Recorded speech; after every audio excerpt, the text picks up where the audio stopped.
Hello दोस्तों, मैं हूं कावेरी गुप्ता और मैं वापस आ गई हूं आपसे आज कुछ इम्पोर्टेंट डिस्कस करने के लिए। कभी कभी आप कुछ ऐसी चीज़ें सोचते हैं और फिर आप इस कंक्लूजन पे पहुंचते हैं कि अरे हाँ यार, ये तो सही बात है। मतलब ये तो सच में this is what is happening around us. तो आज का उसी से रिलेटेड मेरा एक सवाल है कि आखिर लोग हसल कल्चर को रिजेक्ट क्यों कर रहे हैं? क्या आपको लगता है कि लोग लेज़ी हो गए हैं? मुझे नहीं लगता ऐसा। मुझे ऐसा लगता है कि the world of work itself is changing.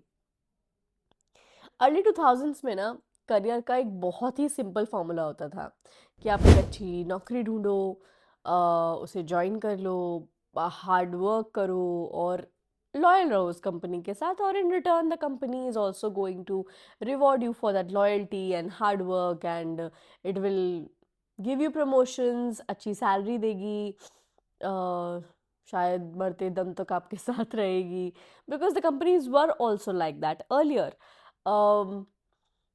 और इसीलिए लोग शायद ज़्यादा काम करने को या ओवर टाइम करने को ना एज अ इन्वेस्टमेंट देखते थे। लेकिन आज ना सिचुएशन काफ़ी डिफरेंट है। Companies are changing, industries are changing, layoffs इतने ज़्यादा कॉमन हो गए हैं आजकल। मतलब आज एक हाई परफॉर्मर को भी लगता है कि इतना ज़्यादा अच्छा काम करने का क्या फ़ायदा if you are not getting rewarded in return.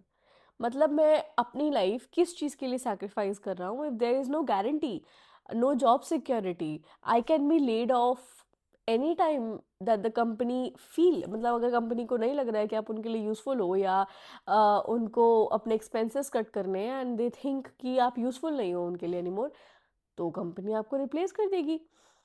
So that's a very common question आजकल कि what am I putting my life on hold for, अगर कंपनी मुझे जॉब सिक्योरिटी नहीं दे रही है तो। और एक चीज़ बदली है। पहले ना हार्डवर्क मेंट लर्निंग।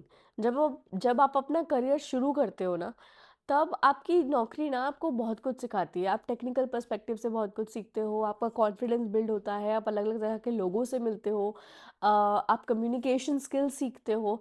और वो सारी चीज़ें ना आपके लेटर लाइफ में बहुत ज़्यादा काम आती हैं आपके। मतलब people who are born in late 90s or who have worked in mid 2000s, they understand what I'm talking about.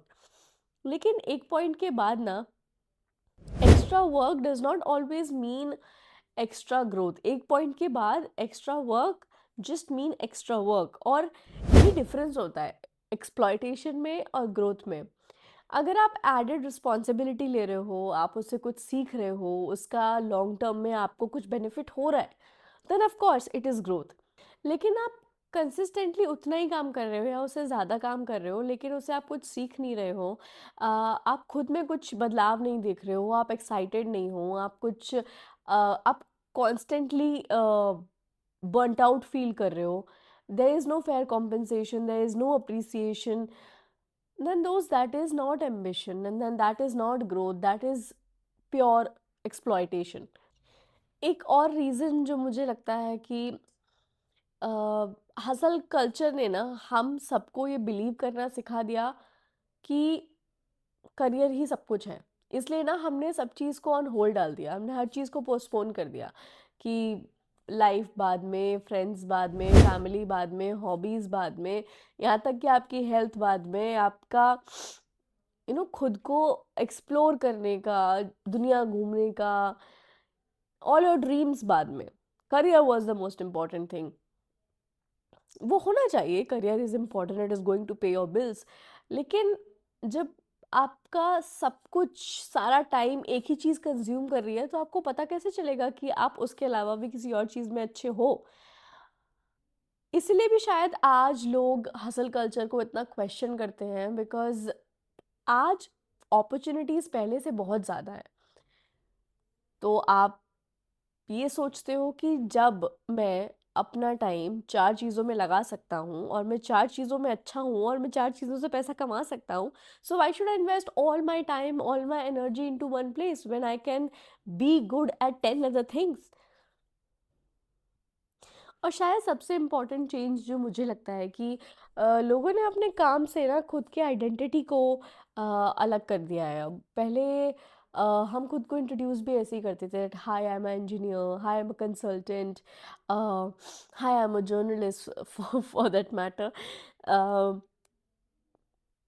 But आज लोगों को समझ आ गया है कि करियर एक आपकी लाइफ का इम्पोर्टेंट पार्ट है, बहुत इम्पोर्टेंट पार्ट है, पर आपका पूरा लाइफ नहीं है वो करियर।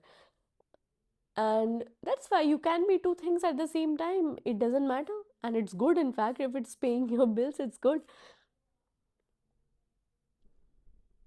क्योंकि क्या होता है ना, कई बार जब आपकी लाइफ ठीक नहीं चल रही होती है, मान लीजिए आपके करियर में अगर बहुत ज़्यादा अप डाउन्स हो रहे हैं, अगर आप ले ऑफ्स हो रहे हैं, कंपनी में कुछ ठीक नहीं चल रहा है, आपकी लाइफ में कुछ ठीक नहीं चल रहा है, अगर आपने जॉब को ही अपनी आइडेंटिटी बना लिया है, तो you will feel like a failure if your company is not doing well, and that's a very tricky spot to be in. लेकिन मैं ये नहीं कहूँगी कि hustle culture was all bad, because hustle culture taught us discipline, it taught us consistency, it taught us resistance, it made us work hard, but it also taught us a lot of good things, और success आज भी बिना मेहनत के नहीं आती। But and also the goal was never to keep working your entire life or to work till the day you die. The goal was always to build a life that is worth living. तो मुझे लगता है कि लोग ना आजकल life को एक हॉलिस्टिक पॉइंट ऑफ व्यू से अप्रोच करते हैं।